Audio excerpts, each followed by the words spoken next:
আমার ভাবমূর্তি নষ্ট করার জন্য একটি কুচক্রী মহল, যারা আওয়ামী লীগের ছত্রছায়ায় লালিত পালিত হয়েছে এবং আওয়ামী লীগের দোসর, তারা নিজেরা আওয়ামী লীগ করে, এই ধরনের কিছু লোক আমার বিরুদ্ধে মিথ্যা প্রচারণা চালায়।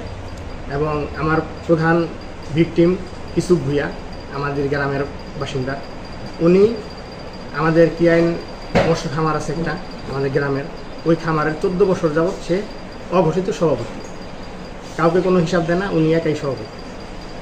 এবং কিয়াইন মসজিদের সভাপতি ক্যান্ডিডেট হয়েছে উনি। আমার সাথে বিরোধ, আমি কিয়াইন জাগরণী সংসদে একটা ক্লাব আছে, ওই ক্লাবের নবনির্বাচিত সভাপতি।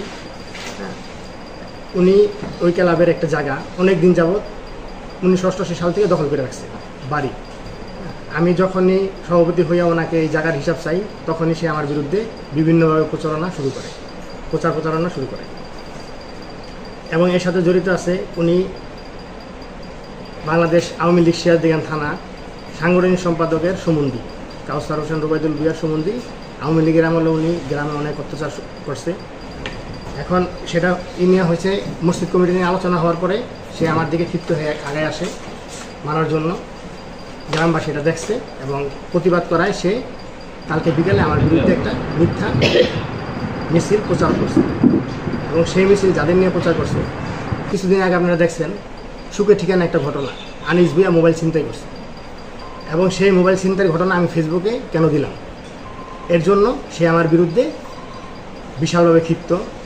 এবং তার আনিস ভুইয়ার বড় দুই ভাই করে, একজন যুবলীগ, একজন স্বেচ্ছাসেবক শ্রমিক লীগ, ইয়াবা ব্যবসায়ী আনোয়ার ভুইয়া শ্রমিক লীগ আওয়ামী লীগের সময়তে অনেক কিছু করছে, উনি ধরাও খাইছে, সেই ফুটেজ আমার কাছে আছে।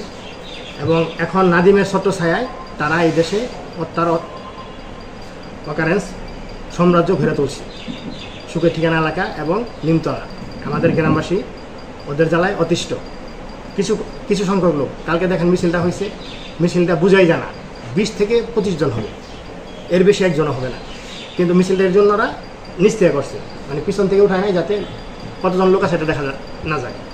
এবং ওই মহিলা ছিল, একজন ছিল নাদিমের ফুবু মহিলা যারা ছিল, আরেকজন ছিল আনিসের বউ, আনোয়ারের বউ, আলতাবের বউ। ওদের বাড়িরই 3-4 জন মহিলারা এইসব কর্মকাণ্ড করছে। কিয়াইন বাইতুল জামে মসজিদের সভাপতি কমিটি চলমান প্রক্রিয়াধীন, সেই কমিটিতে আমি একজন সভাপতি প্রার্থী। উনিও একজন সভাপতি প্রার্থী, ইসুফ ভুইয়া, যার বিরুদ্ধে বলতেছি। এবং ওখানে নাদিম, প্রিন্স নাদিম ওই মসজিদের কিছু না, এবং আমাদের গ্রামের সমাজেরও কিছু না, ওই আলাদা গ্রামের বালিয়াকান্দা বাড়ি। যখন মসজিদ নিয়ে আলোচনা হচ্ছে, ওই ওখানে কথা বলছে, আমি শুধু বলছি যে এই মসজিদে যারা বেতনভুক্ত তারাই এই কমিটি নিয়ে আলোচনা করেন, অন্য যারা আছেন তারা দর্শক, তারা দেখেন, তারা কেমন সুন্দর হয় এটা আপনারা দেখেন এবং সুষ্ঠু নিরপেক্ষ ভূমিকা পালন করেন। এই বলাতে আমার অপরাধ, আমার দিকে নাদিম এবং ইসুফ দুজনে মিলেই আক্রমণাত্মক ভাষায় মসজিদের ভিত্তি আক্রমণ করে। এই তৎপরতা প্রচারের তীব্র নিন্দা জানাই। এর পাশাপাশি সিরাজদি খান প্রশাসনের দৃষ্টি আকর্ষণ করছি, মিথ্যা বানোয়াট প্রচার সুষ্ঠু তদন্তর দাবি করছি। এবং আমার বিরুদ্ধে যারা এই যে দেখেন তাদের প্রমাণ, এই কিছুদিন আগে এই নিউজটা আসছে পত্রিকায়, এটা আমি ফেসবুকে আপডেট দিছি। এর জন্য প্রিন্স নাদিম এবং ওদের পরিবার আনিস আমারে সবসময় মাইরে ফেলানোর হুমকি দেয় এবং বিভিন্নভাবে অস্ত্র বিভিন্ন জায়গায় প্রদর্শন করে, ওরা জেহেন বাবু আর গুলি করে মেরে ফেলানো, এই ধরনের প্রচারণা চালা যাচ্ছে। তারপরে দেখেন এই যে একজন মিছিল করছে, ফিরোজ ভুইয়া, আওয়ামী লীগের স্বেচ্ছাসেবক লীগের সেক্রেটারি, সিরাজদিগান থানা।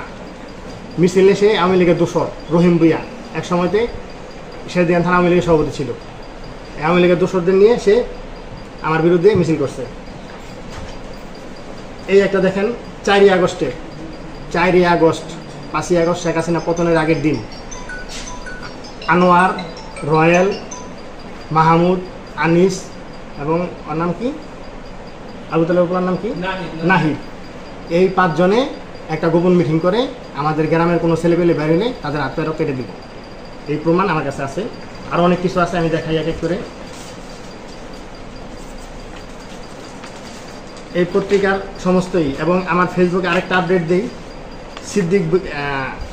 সিদ্দিক মোল্লার ছেলে পিস্তলবাজি করে ওপেন পিস্তল প্রদর্শনী দেখায় এবং সেটা নিউজ আসে, সেটা আমার ফেসবুক থেকে আপডেট হয়। এর জন্য আমার বিরুদ্ধে ওরা সন্ত্রাসী কয়েকজন আমার বিরুদ্ধে বিভিন্নভাবে তৎপরতা চালাচ্ছে, আমাকে মেরে ফেলার হুমকি দিচ্ছে। এই পত্রিকার ডকুমেন্টসগুলো